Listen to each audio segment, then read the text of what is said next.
Now analysis regarding commodity block of currencies. Here we have a short small in dollar Canada at 29.60. Of course, probably a mistaken one with the stop above 130.10.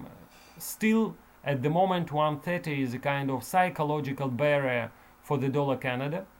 But taking into account the current tough kind of relations between trade relations between the United States and Canada regarding the NAFTA negotiation process, it's hardly surprising.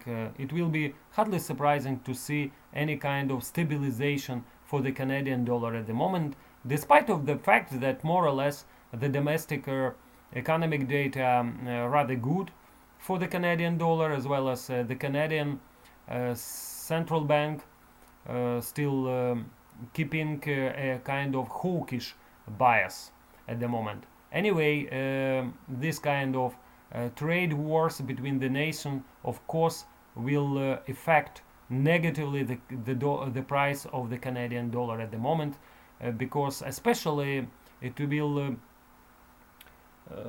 extend some further in case if the Canadian government will try to present his view on this kind of matter and even to retaliate against the measures conducted by its neighbor. The Australian dollar, we still suggest to wait a little bit before buying the currency. As you know, the kind of longer term uptrend in Australia dollar is coming around 675.90.